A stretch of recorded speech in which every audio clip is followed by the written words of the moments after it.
gives me great pleasure to introduce our speaker, John Cummings. John?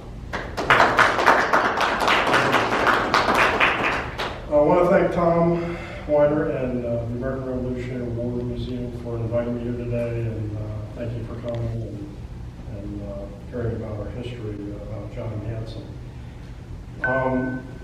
It's a history that is basically missing from our national story, that is not really talked about that much, and it came to me somewhat of a surprise.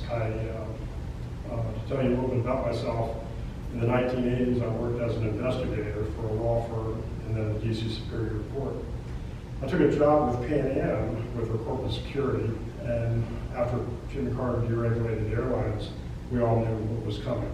And so I stayed on with Pan Am at Dulles Airport and worked my way through the ranks, basically doing just about every job you can imagine with the airline industry. Delta took us over, and I've been with them ever since. 33 years with the airlines, and a great deal of over 20 years investigating John Hanson and how he was left out of our American history book. And it's missing history that I've pursued to give honor where honor is due. And so anyhow, at a young age, I grew up in a town called Oxon Hill, Maryland. It's south of Washington, D.C., and it's not named after the ox, which is an animal. It was named after a manor home that was owned by John Addison. And Addison named his manor house Oxon Hill. And it was short for Oxonius, which is Oxford University, where he was alumni from.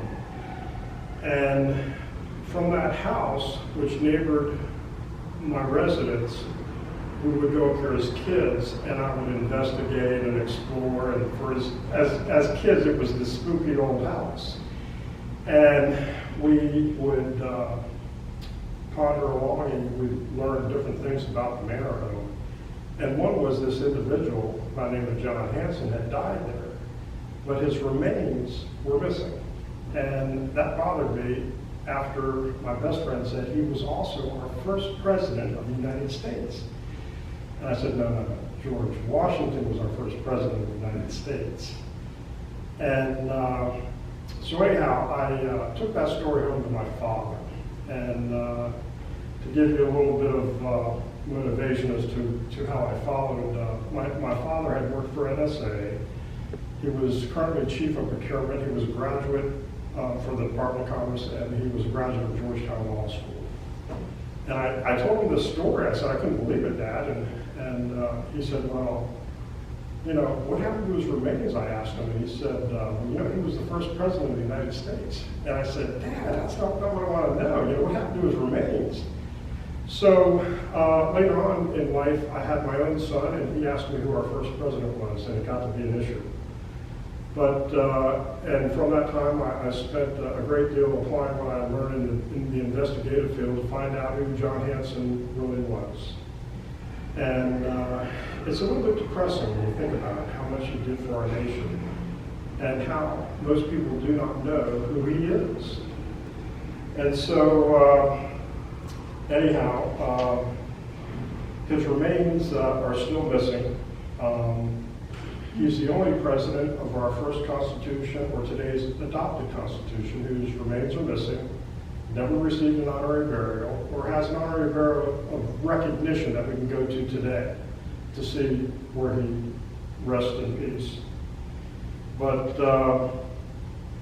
anyhow, he held a lot of surprising answers to questions that historians have asked for over 200 years. And as I would explore his history, those questions were answered, and I would confront historians and I would ask them, where is their citation? And quite often I would get, something like, well, I don't have a citation, it's just accepted. And so here I had all these citations about the history of John Hanson, and they didn't match the history that we learned in school. but it answered the questions that historians continue to ask today. Like, why did George Washington show up in his uniform? Still today, historians cannot tell you that. So anyhow, I took my findings to a professor by the name of John Cummings. He was the history head at the University of Wisconsin in Madison. And Mr. Cummings said, I can give you 30 minutes. And so we sat down and he gave me his 30 minutes. And after about 20 minutes, he said, wait right here. And he came back to tell me that I had the whole day. So what I had was substantial. It was interesting. And he became like a kid in a candy shop. He wanted to know more. And we'll get to some of these things that I talked about with him. So anyhow,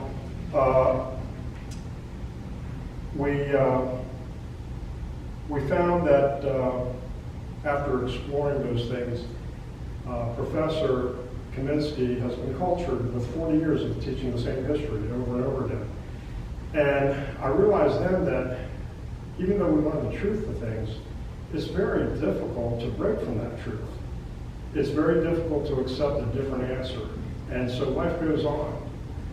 But I also realized that if we do not go and discover these answers and talk about them, that we are condemned to repeat our history. And John Hanson was so instrumental in getting us to where we are today as far as the good things in life. And everything that we failed is basically things that he did not preach, he did not want us to do, and what these earlier founding fathers wanted for our nation. So I've come up with a manuscript called Original Intent, the historical abandonment of John Hanson and the Maryland Line. And that's to give individuals a history of our nation with John Hanson and what the nation was intended to be. And so hopefully that'll be coming out in the future. And I just had a gentleman who has done the covers for all the Stephen King books, Stuart Bach, and he just finished the cover for me. So I'm hoping his marketing experience will get me the sales to get the word out about John Hanson. But anyhow, moving right along,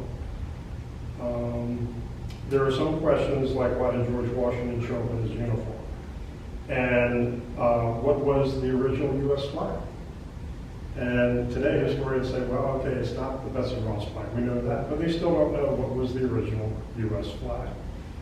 And then we have to ask ourselves, how did these ragtags defeat the most powerful army in the world?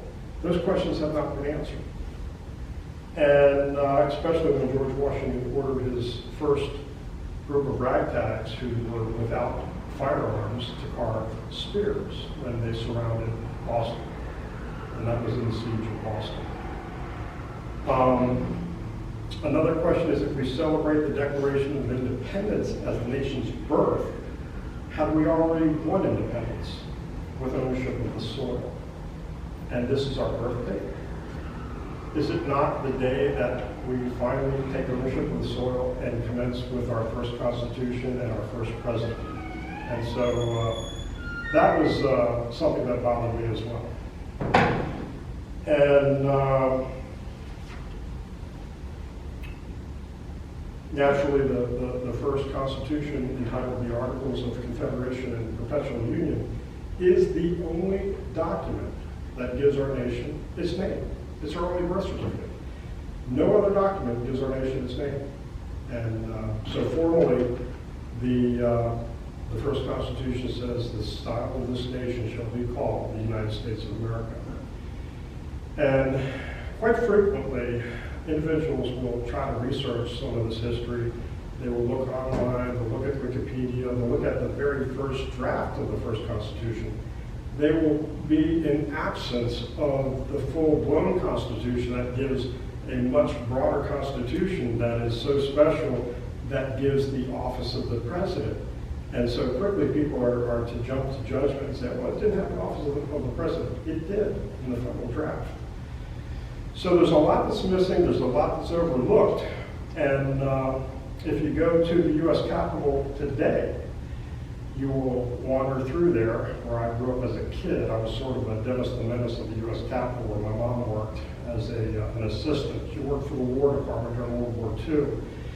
And I would spend my afternoons when I didn't have school there, or times in the summer there. But if you go through the U.S. Capitol, there's a very large oil portrait.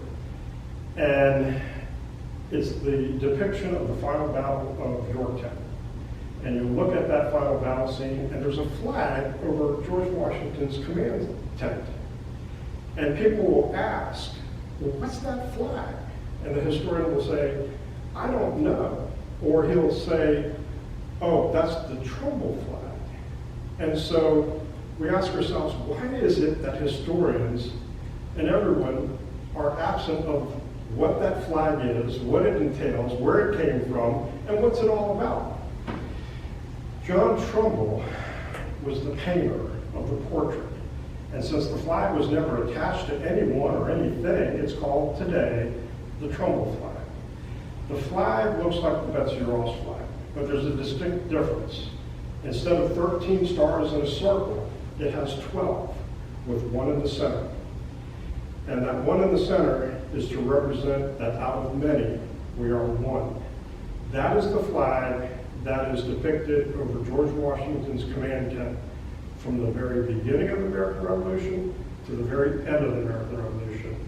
And years after the Northern troops went home for lack of pay, for the Maryland line and the Southern militia to finish up the war. So there's a lot that's missing in our history. And there's a lot of questions that still have to be answered. But you know, if you look at George Washington, he always proclaimed that his statement was, truth will ultimately prevail where there are pains taken to bring it to light. And so hopefully I pursued that in discovering John Hanson.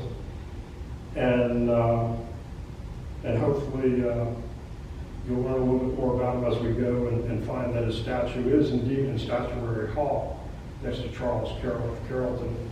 And both of those were instrumental in our nation and who we are today. When John Hanson was born, his family was wealthy, held a position in Charles County. Charles County entailed at one time about a third of Maryland. It went all the way up to Cumberland just about. And it included Washington, D.C. It included Georgetown. It included Frederick. And all of this area was under John Hanson's domain when he was a delegate in Maryland. And it was a very, very prestigious position that he held and his family held with wealth in Southern Maryland. So where he grew up in Southern Maryland, he was born April 3rd, 1721 in Port Tobacco. Port Tobacco was the second largest port to Annapolis, Maryland, probably about the fourth largest port in all of America. And compared to Annapolis being the closest city to a European city, Port Tobacco was still very powerful at that time. And the Hanson family grew up there and found a great deal of wealth in tobacco farming. And he was probably tutored among a lot of our early forefathers. And so the location is adjacent to Mount Vernon, surprisingly. It's on the opposite shore from Virginia in Maryland. And so if you were to go down the Port Tobacco River and hang a right, you're heading towards Mount Vernon, where George Washington lived. And there's so much history there that's overlooked.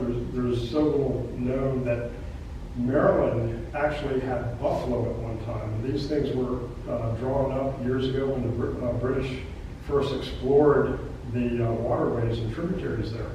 And Washington was known to have buffalo at Mount Vernon.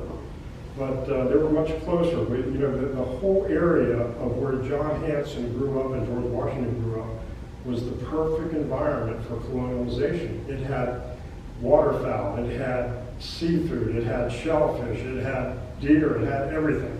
So these are the areas where we really expanded, but the greatest uniqueness is that we were not controlled by the British. The British focused on Charleston and they focused on Boston. Maryland, Virginia were untouched, and so they ran their own show for the most part.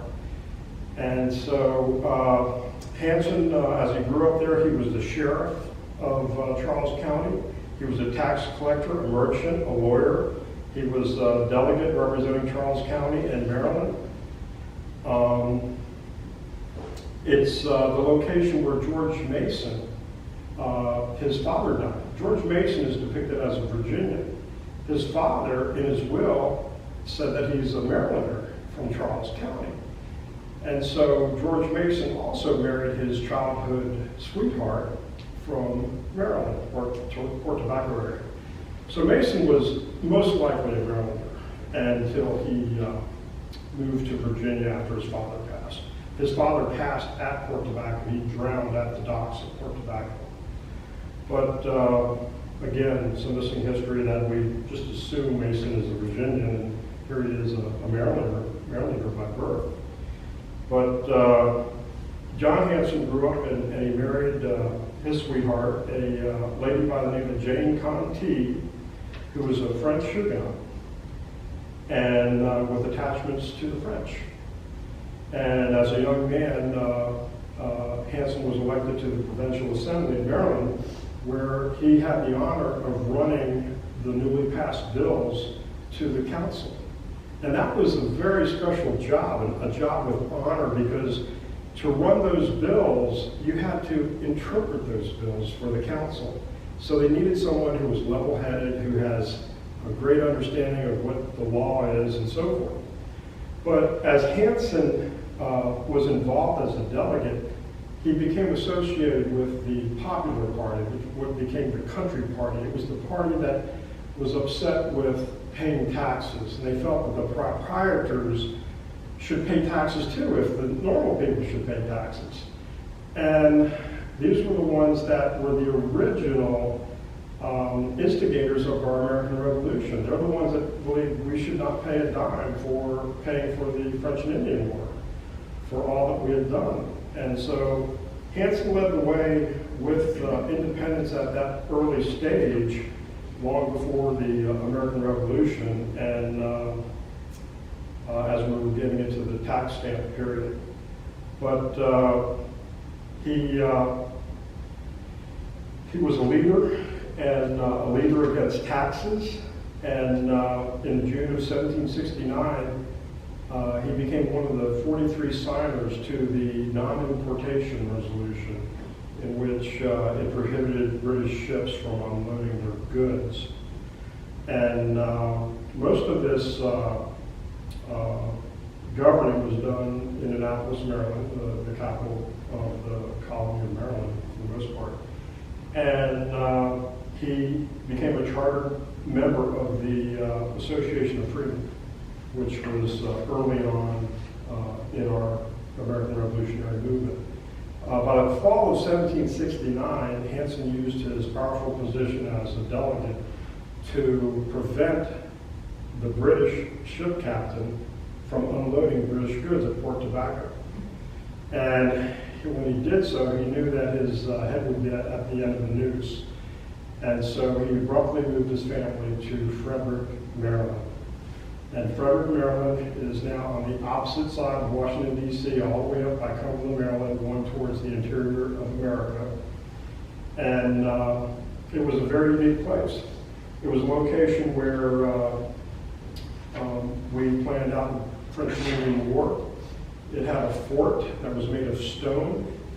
It was where George Washington had his office for the French and Indian War. It was a location where George Washington first met Benjamin Franklin.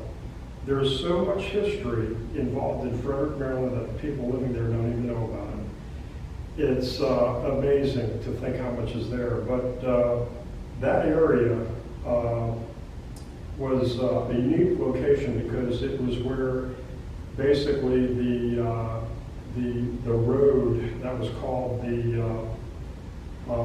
the main highway from the north to the south had moved from the closer shores up to the more interior of America.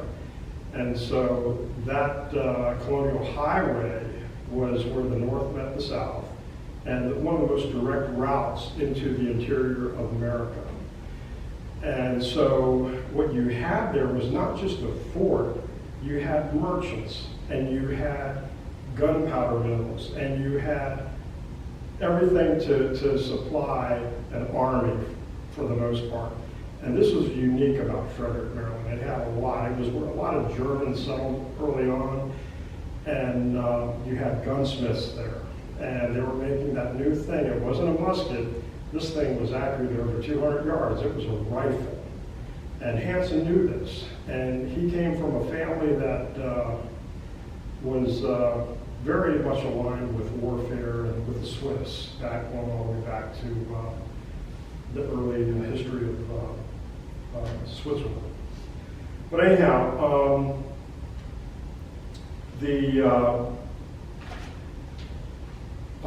throughout the time Great Britain was punishing the Americans with taxes and so forth, Hanson was leading Marylanders in a non-importation agreement. And in 1903, a senator from Maryland by the name of George A. Pierre addressed the United States Senate about an initial American conflicts before the war commenced and stated the following. He said, "No hated stamp ever polluted Maryland," the subject to the tax stamp.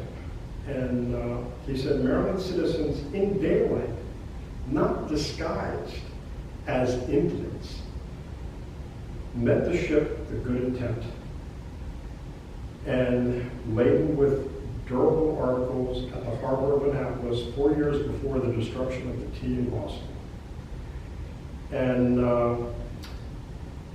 of which our infant lips are taught to prattle, and compelled her back to England with her unwelcoming cargo. And with 6 months after the destruction of the tea of the Boston harbor, assembled without disguise and compelled the owner of the Peggy Stewart with a cargo of tea to set fire and to burn her down to the water's edge." These were people who had the passion for independence. They were the ones that were untouched, unlike Boston and Charleston. They were the ones that appreciated their freedom. And so when it meant getting rid of the British, they didn't need to be disguised as Indians as they were at the Boston Tea Party. So we get to that history about John Hanson and that original group of founders who had the passion to win our independence, to carry through after the Northern troops went home. And then we find in the spring of 1772 that is recorded in the journals of Mount Vernon that John Hanson traveled to Mount Vernon to visit his old friend, George Washington. Hanson was the elder. He had quite a few years on George Washington, the younger guy. And George Washington respected John Hanson immensely. And many of the Hanson family members were George Washington's lifeguards. These were the individuals during the American Revolution who were kind of like the Secret Services to the president today. They were the ones that could be trusted, not bought out by the British, and knew that they had George Washington's back. So Samuel Hanson, John Hanson's son, was one of those lifeguards, and Alexander Hanson was there for George Washington as well. The family had a strong relationship with George Washington and his family, and that's pretty much omitted in our history today. But long before the Declaration of Independence, John Hanson and George Washington were principal partners, and many people don't know that either. They were principal partners in what is called the C&O Canal Project today. And if you go to Washington, D.C., you'll go on Constitution Avenue. Well, you're walking on the roadway there. If you walked there a few hundred years ago, you would be walking on water. This was the canal. The canal went from the Potomac, Maryland, all the way over to the Anacostia River. And Washington, D.C. was to be much like a Venice. If you go to right around 14th Street and Constitution, there's a house there, a stone house. No one knows what it is. They walk by it all the time. That house was one of the many tax collector homes. And these things were built originally with the start of the canal project in the 1760s. Well, John Hanson and George Washington know that if they invest all this money, which is probably equivalent to tens of millions of dollars, along with other partners like George Mason and Thomas Johnson and Maryland and others, that they need to reap that payment back with these tax collection offices. But there's a problem. The British must go. If they build this, the British are going to house those tax collection offices, right? So the plan for our freedom and independence became long before the Declaration of Independence. This was a movement. This was a desire. This was a dream. This is what they wanted. Washington had been outed by his British leadership with what he really wanted to do, and they had their feet firmly in the ground with ownership of what they had, and they wanted to keep it, and rightfully so. And so this is, my dad used to say, don't believe in all the conspiracies, we follow the money. And the money will tell us basically our history and how things unfolded. But he met with Washington and long before the Declaration of Independence, and this was an issue. And so it goes to answer some of that question, why did George Washington show up in his uniform? But the canal project went through D.C., it went up to Cumberland, Maryland. It was a direct route to the interior of America. It was a project that began in the 1760s, and if the British were not removed, they would not see a return in their investment. And again, this is long before the Declaration of Independence. But without question, an army would be needed to remove the British. And Washington would be the man. So our history today pretty much leads to the fact that they believe that John Adams nominated George Washington to be our commander-in-chief. But Adams had a different story, and he wanted people to know it. And so a letter was written by a namesake to Richard Henry Lee, who was a signer of our Declaration, made the first motion for independence. And he wanted to know what his great uncle had done while he was in the Continental Congress, the Revolutionary Congress. And so John Adams wrote him back in the 1800s, and he said that your great uncle had done these things, and I understand you want to write a biography on his life, but it was the Marylanders, it was Samuel Chase who got the alignment with the French and our foreign allies. It was Thomas Johnson who made the most important nomination for George Washington to be the commander of our American armies when his fellow colleagues from Virginia would not. And so, I would send an email to David Green, people with Pulitzer Prize winning authors. I said, I found this letter here, it's a great citation. And they would say, well, we still believe that John Adams was the guy. It's just accepted. I said, I can't accept it. I've got fact here out of John Adams' mouth. So, and write it. So these things conflicted with our American history. And so anyhow, John Hanson was, after pushing out a British ship captain, moved to Frederick, Maryland, and where all these assets were, and he became the county surveyor. And he also was the chairman of the Frederick County Committee of Observation, which was an important position. I mean, you could hang people if you wanted to, and imprison people, and find out, how they would do things best to work towards freedom. The position of a gentleman by the name of Isaac Shelby, another Marylander. Most people know him from Kings Mountain.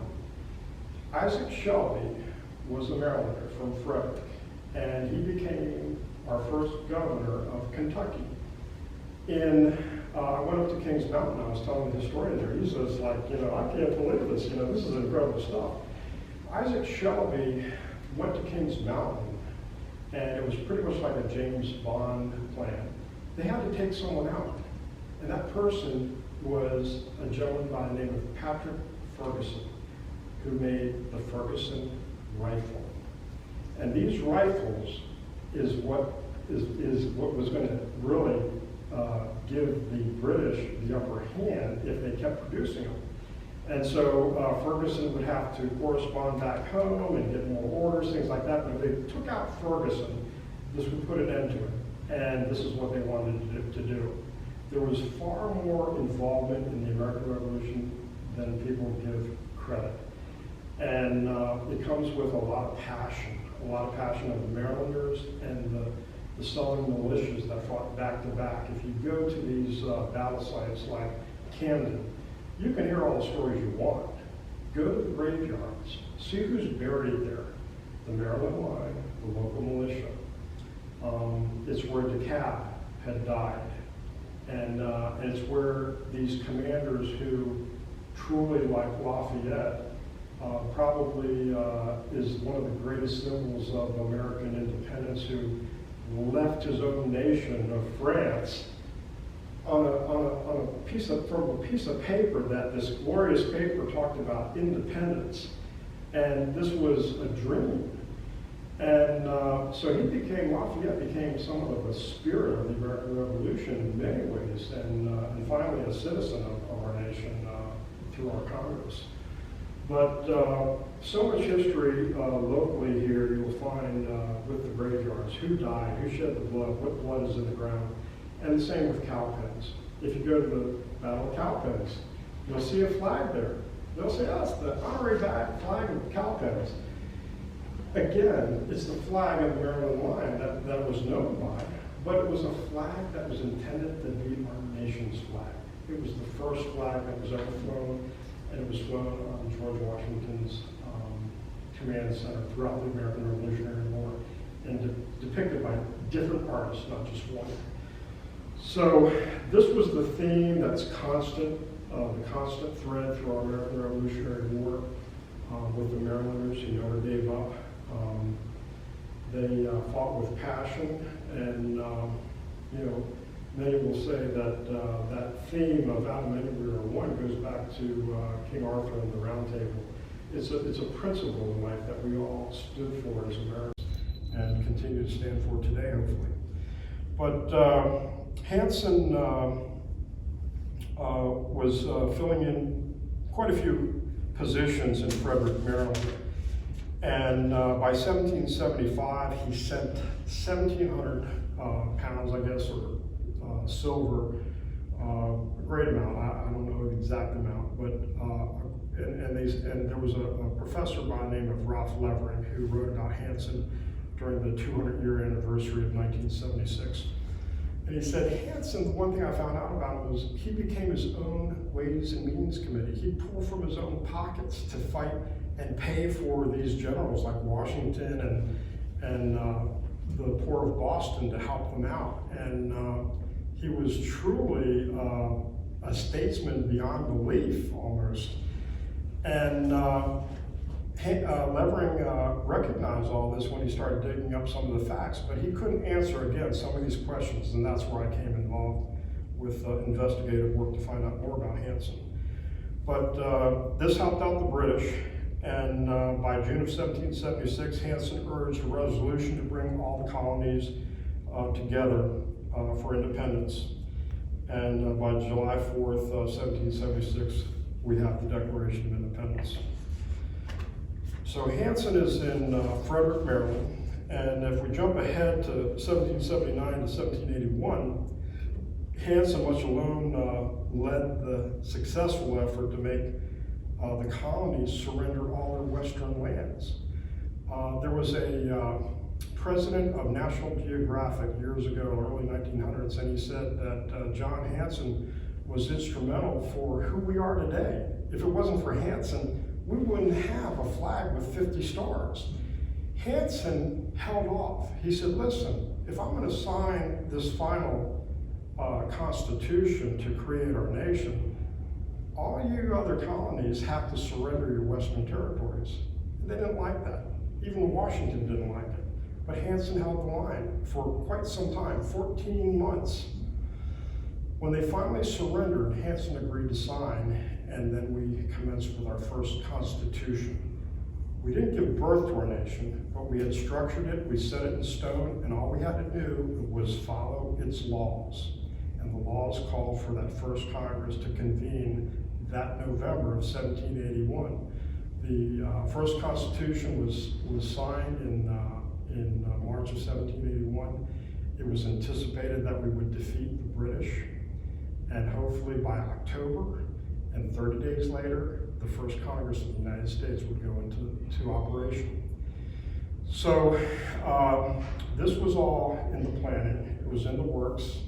It was a lot of planning with the French. If it wasn't for the French, we wouldn't be here today. And so they all convened on Yorktown, and to make that effort a success. So for John Hanson, we have a flag of 50 stars, and I have it here, a short publication. It was in the 1927 edition of the National Geographic Society, President Gilbert Grosvenor, and he gave credit to Hanson for mapping and design of the United States, and complete credit to John Hanson for the whole course of our national life. So anyhow, with the land issue behind him, the articles were signed and ratified on March 1st, 1781 by John Hanson. And I have a small picture here. You don't see it in the history books, but that is what our first signing of our first Constitution and giving way to the birth of the United States that November with its laws. So many people don't see that. By October of 1781, the British were finally defeated at Yorktown as planned. On November 5th, 1781, the first Congress of the United States of America came together and elected John Hanson to be the first president of the United States of America. In office, President Hanson, he naturally did what a first president would do. He authorized the Great Seal of the United States of America. That's still in continuous use today. He was recognized as our president and head of state by other nations in commencing with the treaty process. He was in the office of the president, and they had members of Congress. They had a commander of the Army. They had a secretary of the Congress, whose current position is the Speaker of the House. They had cabinet members, Foreign Affairs, which is the State Department today. They had the Finance Department, which is the Treasury Department today. They had the War Department, which is the DOD today, and the Post Office. They established a U.S. Consul Service and ratified the Order of the Purple Heart. And that, following in line with giving honor where honor is due, the Order of the Purple Heart was established long before the Second Constitution of today, and it continues to be officially recognized in the name of the President of the United States of America, and anything less to deny John Hanson as the first President of the United States of America would diminish the specific purpose of the award to its earliest recipients. And so Hanson was later recognized by the King of Sweden with negotiating treaties, and also on October 11th, 1782, John Hanson proclaimed that the first national holiday of Thanksgiving was to be held in the United States on the fourth Thursday of every November. Imagine that. And those were put into the record and so forth. But he was an incredible person, an incredible statesman, Holland recognized John Hanson. The first state dinner was up in Philadelphia, where the president's home was at that time, not the White House of today. Hanson's friend Carroll of Carrollton, Charles Carroll, is the one that surrendered that land to become Washington, D.C. of today. And but Hanson was incredible in what he did. But by November of 22nd of 1783, after fulfilling the first full term as President of the United States in the office of the President, he fell ill in a town called Oxon Hill, at the Oxon Hill Manor, where his nephew lived, and passed away. And it's thought that he was put into a temporary crypt. And when individuals from the county investigated that crypt later on, it was empty. So there's really no telling whatever happened to the remains of John Hanson, but we're still looking for him today in many ways. But to answer some of those earlier questions, why did Washington show up in a uniform? It was a done deal. It was a done deal with John Hanson and his business partners, Thomas Johnson, all of them business partners in the C&O Canal Project. And they wanted George Washington to be the commander when Washington's fellow colleagues in Virginia wouldn't have anything of it. And Adams wrote about it in a letter. But the other question was, what was the original flag of the United States? And that was the flag of the Maryland line. It was the flag intended to be the flag of the United States of America. And you'll see that today if you go up to Washington, D.C. or other places in various depictions. How did the ragtags defeat the British? You only have to go look no further than your black powder, earliest black powder muzzle loading magazines to read the stories of how that happened. And John Hanson organized the Maryland line. These were the professional soldiers who became Washington's old line. And they were the ones with rifles, they were trained, they were the ones that Washington preferred. And so they developed these rifles in the Frederick area. And many of these rifle makers would go on to make names for themselves later on out of Frederick. But they developed these rifles that were accurate to over 200 yards.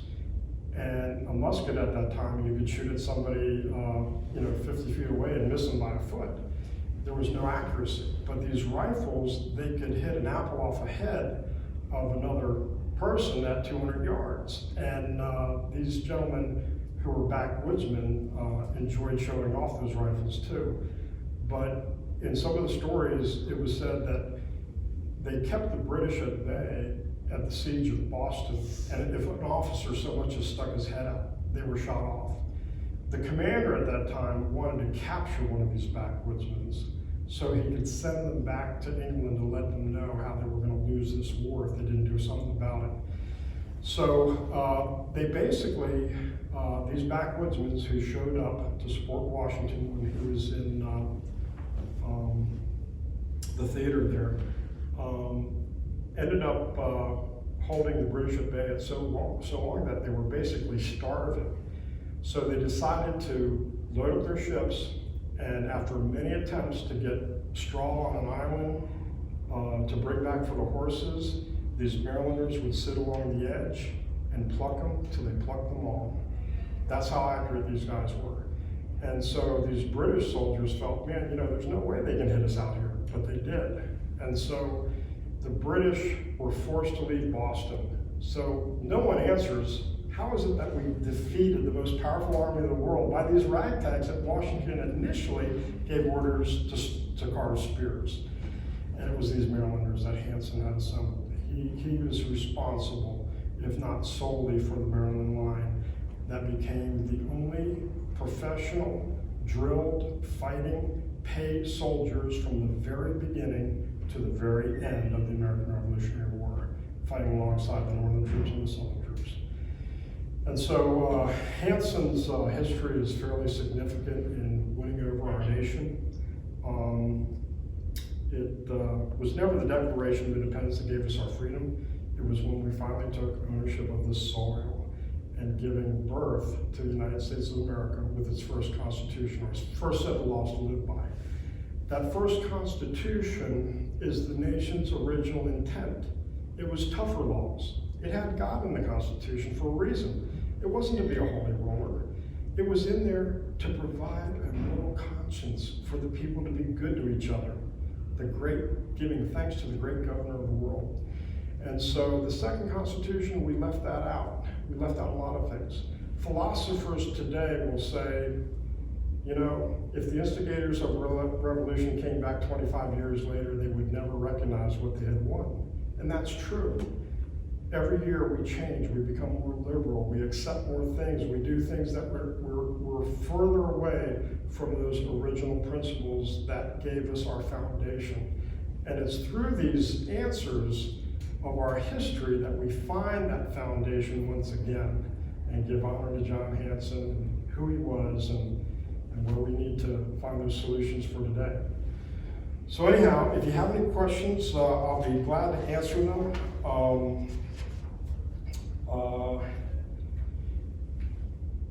It's a different footprint than the history that we've learned today. I've always heard that Shays' Rebellion was the #1 reason why we abandoned our first Constitution. The first Constitution, called the Articles of Confederation, was just that, a confederation, just much like Canada or Australia. It's a great form of government.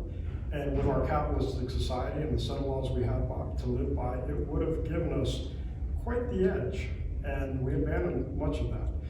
But it was truly, as Merrill Jensen, who was the foremost knowledgeable of the drafting of both constitutions, he felt that that first constitution had an incredible amount of substance. And if we'd held on to that, just like we try to hold on to our republic today, we would have a much greater country. And of course, that's always going to be an opinion. But some things don't change. I have a picture here that is a situation that took place when Hanson had already signed the treaty, or started the treaty with the British, and we were getting the British to leave. It was called Evacuation Day, and this commenced after Hanson had passed away.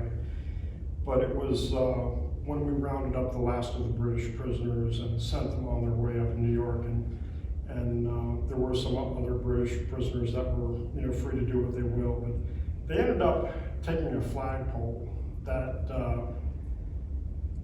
they had, and they greased it, and they put the British flag on the very top, and as a last ha-ha.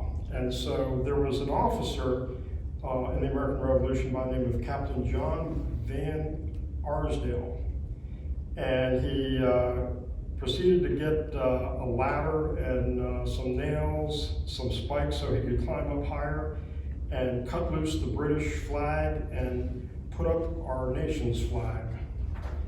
And there it is here, the flag of the Maryland line, our flag of the United States, what it was intended to be. So I hope when my manuscript finally does get out that you'll appreciate a book entitled Our Original Intent, the Historical Abandonment of First President John Hanson, the Maryland line. And I'm hoping my epilogue in the back will give some suggestions of what we need to do to our own nation, including its youth, and how we are to get them back on path. So I'd like to see a society that was very similar to our World War II society, people that you could trust, people that you could love, people that you could respect. And John Hanson gave us all of that, and we've lost a lot of it. So anyhow, thank you for hearing about John Hanson. I really appreciate it.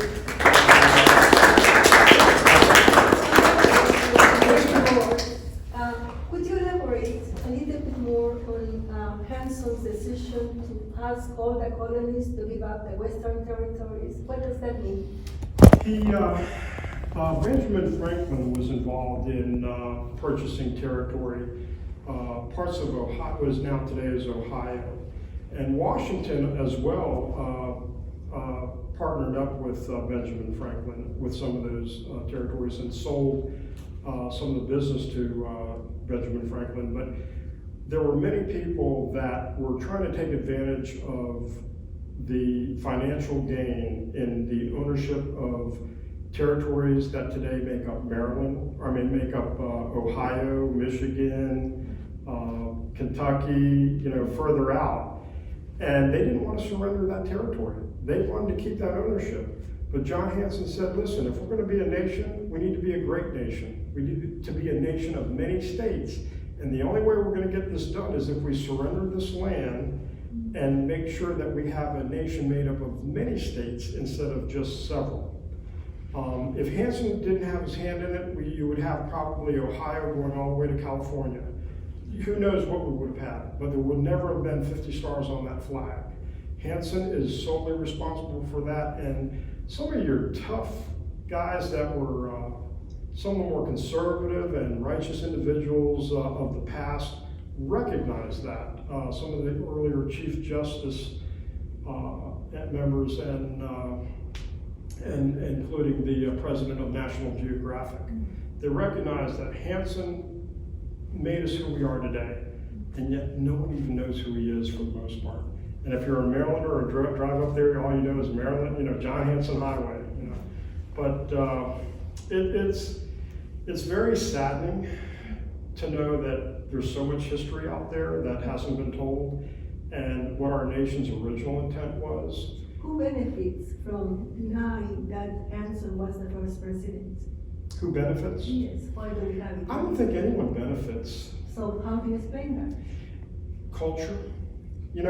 I have a story I tell, working for the airlines. And I went up to a food court one time, and there was a lady who appeared to be from Japan. And she was eating, and her daughter, who appeared to be Americanized, was sitting next to her. And she would keep putting her hand up when she was eating, covering her mouth. And her daughter was embarrassed, pushing it down. When you're cultured, it's very difficult. You can't break someone's culture very easily. It's not going to happen. And we as Americans have been cultured. And we get a little more liberally cultured each time. But we fail to recognize that we're one family here, that we're one group of people that enjoy our freedoms, that we fought for this nation to have those freedoms, and we want to continue with those freedoms. But we don't want people committing crimes against us. There has to be a set of laws to live by. And we can't just keep on making up more and more laws by not enforcing the ones that we have that are quite simple and not teaching our kids what they need to be taught. When I was a kid in high school, in the 70s, early 70s, we needed a rifle for our school play. I took it on the school bus, and we used it in the school play, and I brought it home. This was accepted in our culture of that time. No one felt threatened. Everyone knew I had the bolt out, and everyone had a little bit of common sense about how we lived each day. This is gone from our society. We've got to get that back. We have to get that trust back between the individual. May I ask you one more question? Yes, ma'am. You mentioned that in the original flag, there were 12 stars, Yes, one ma'am. in the center. Yes, ma'am. Which is missing? Weren't there 13 states? There is none missing, and that's the thing. We had 13 colonies. Yes. So you had 12 Yeah. around the center, around the circle, and one in the center. So that center star was everyone's star. It was a different concept, that out of many, we are all still one. And so this is a beautiful concept that we've abandoned. It's got its own romance, and these people struggled so that first Constitution would bring about independence for everyone, trust for everyone. I think we abandoned what I think Abraham Lincoln recognized, and that was somewhat of an abandonment of the great experiment. We started with that great experiment, But the second Constitution somewhat ended it a little bit. It left us a little dry. We found that in the first Constitution, what Merrill Jensen discovered was that the states were resolving the slavery issues at a faster rate. But once the government at a federal level got involved, it slowed everything down. And this is key to the Great Experiment. And this is how I have this passion about it, because when I was a kid, my mother worked for both Republicans and Democrats. And back then, they had parties where the Democrats and Republicans got together and they laughed so hard they cried. We were all Americans. And when I look back at all of our presidents, I look at John Kennedy, who my mom knew. She worked for Bobby Kennedy for a little while when he was in a committee in the Congress. But Kennedy is the one president that gave us all purpose. And you folks here, if you're over 40 or more, you'll remember that first landing on the moon. We were all one nation under God, and this was powerful. This was us together as one. Purpose-driven is what we're missing today. And we've got to get back to that. I think the first Constitution would have developed that. We would have had freedom quicker, we would have had slavery ended quicker, we would have had the Great Experiment in full force. And so my issues is that we haven't solved some of the cancers of today, we haven't solved a lot of the issues that plague us, and they should have all been fixed. We all thought when the man landed on the moon, we're going to have a colony up there, and shoo, we're just going to go to town. Well, guess what? It just went, you know. And that first Constitution was definitely more aligned with the things that John Kennedy put in place. And the irony of it all is that that wasn't the purpose, was to put a man on the moon. It was to develop an ICBM so that we could protect ourselves against the Russians. And so this is the truth of the matter. But still, it brought us together. And we need to continue with that. We need to get a nation where you're free to do what you want, as long as you don't affect other people and hurt other people. And this is what the concept was all about. Freedom and liberty and the practice of our religion. There's so many things that I find in our history. You know, the flag, the colors, the red is for valor, the white is for purity, the blue is the background that holds our nation of stars together. Those colors, the white and the red, that goes back to our Christian Judeo roots, in which the red was the same as what we depict Santa Claus as. And going back to that saint and those colors and why they were used, the blood of Christ, the purity of whiteness. Those were the colors that inspired the principles that we live by today, so that we're good to each other. And this is what the nation was intended to be with that first Constitution. It gave us the first Constitution with a moral conscience written into a document, a set of laws to live by. That was a beautiful thing. That protected us from each other and made us call ourselves on our own conscience. And it's a shame that instigators of that time with John Hanson would not recognize what we have today. It's a shame that we have the detriment and the ills of society that we have today. It's a shame that we have cancers and we haven't solved multiple sclerosis and all the different issues that plague us. This is insane. This is unlike any form of humanity that we should be following. And I grew up, like I said, in the Washington area among the World War II group. And these were people that you trusted. You knew they were good people. You knew if you had a problem, they knew how to fix it. They'd find a way to fix it. And these were good people, really good people. They all kind of congregated in the Washington area at that time after the war. And so you had beautiful people then that did wonderful things. And how we got to where we're at right now, Lord knows, but I pray for this nation. But I'm hoping my publication will come out and kind of the end will, put in my own 2 cents in the epilogue, but hopefully people will take it to heart. But we'll see. But anyway, I hope you enjoyed it. I hope I shared what I've discovered over 20-some years of research and about John Hanson. It was great. Thank you very much. Well, thank you. Thank you, John. All right.